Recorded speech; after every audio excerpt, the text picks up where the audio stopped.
What if one of the most powerful men in the world was also the most secretive? For decades, an entire nation has existed behind an impenetrable curtain, a place where whispers replace headlines and shadows hide the truth. North Korea remains one of the last bastions of true isolation, a land shrouded in mystery, fiercely guarded by its leader. At its heart sits a man whose very existence is a paradox.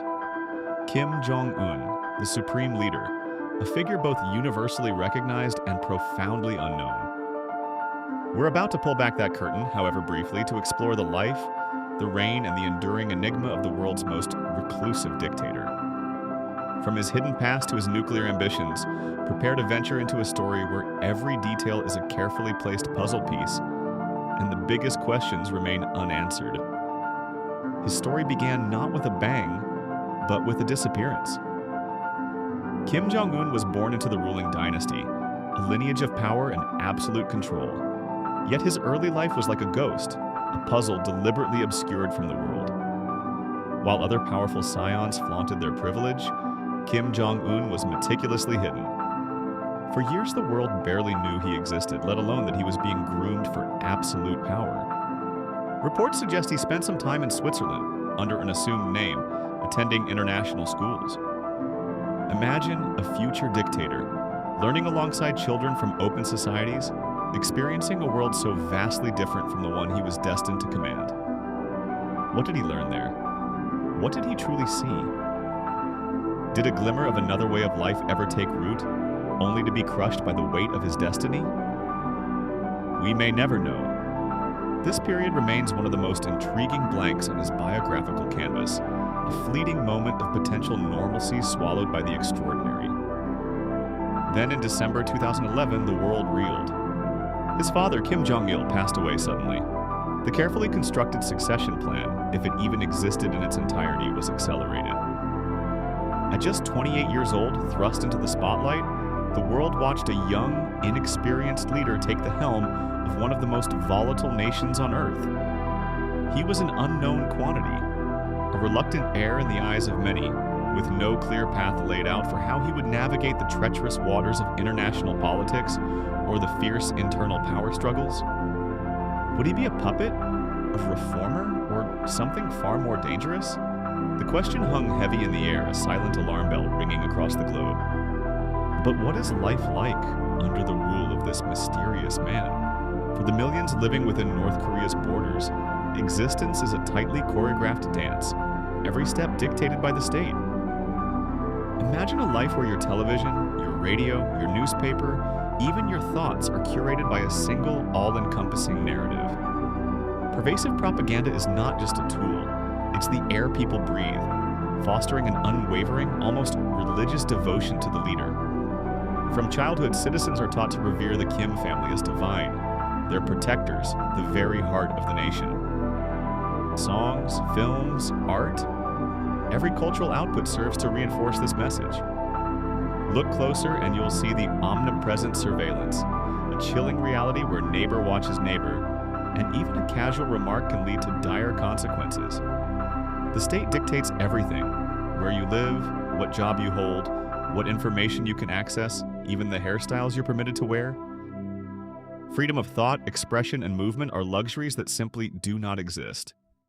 Life here is defined by strict obedience, a constant vigilance against anything that deviates from the official line. Food shortages, economic hardship, and a lack of basic freedoms are part of daily life for many. Yet, beneath this enforced conformity, one can't help but wonder if there's an underlying yearning, a silent whisper for something more. A desire for connection to a world that remains tantalizingly out of reach. It's a society built on fear, yes, but also on a deeply ingrained sense of national identity, however distorted it may be. The moment Kim Jong-un took power, the world held its breath. His reign quickly showed its true colors. He wasn't content to simply maintain the status quo. Instead, he embarked on a relentless and terrifying pursuit of nuclear weapons, turning North Korea into a global flashpoint.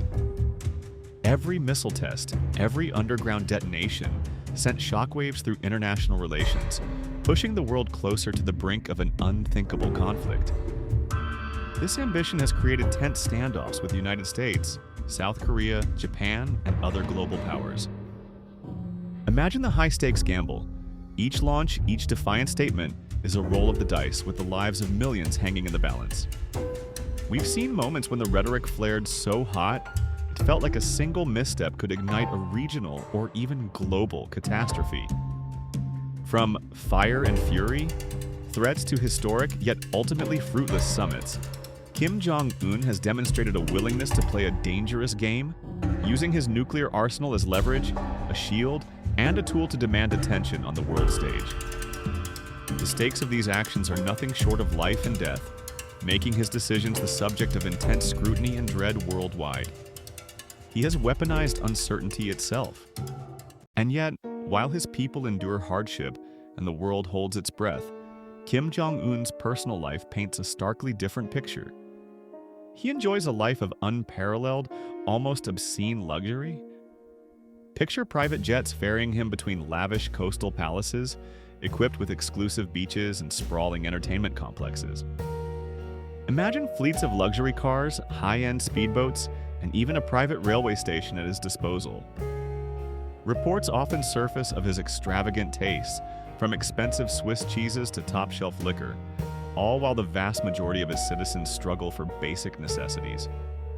This stark contrast between his opulent lifestyle and the dire conditions faced by his populace creates a chilling dichotomy. It's a reality that fuels both a profound, suppressed fear within the country and a simmering resentment among those who dare to notice. How can one man live so grandly while his people face widespread poverty? This extreme disparity is not merely a detail. It's a fundamental characteristic of his regime, a powerful symbol of the inequality at the heart of his power. His world is one of excess, built upon a foundation of scarcity for everyone else. The story of Kim Jong-un is ultimately a story of mystery. Rumors and whispers constantly swirl around him about his health, his true intentions, the stability of his regime, and even his family life.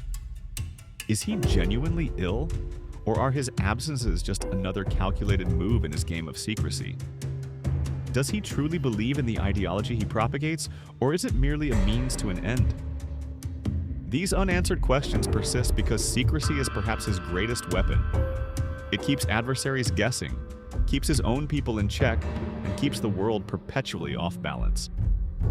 He controls the flow of information like a master puppeteer, allowing only what serves his purpose to filter out. This makes genuine insight into his mind or his nation almost impossible. The world watches, analyzes, and speculates, waiting for answers that may never truly come. Kim Jong-un remains the ultimate enigma, a figure whose power is undeniable, whose actions are impactful, yet whose true self remains forever hidden behind the opaque curtain of North Korea. So, as we conclude this journey into the unknown, we are left with a fundamental question that continues to baffle experts and fascinate the world. Is Kim Jong-un a strategic genius playing a long, dangerous game? Or one of the world's greatest mysteries, a man whose true motivations are destined to remain forever locked behind the borders of his isolated kingdom? If you found this deep dive into the world of Kim Jong-un compelling, click here to watch our next video. And don't forget to subscribe so you don't miss what's coming next.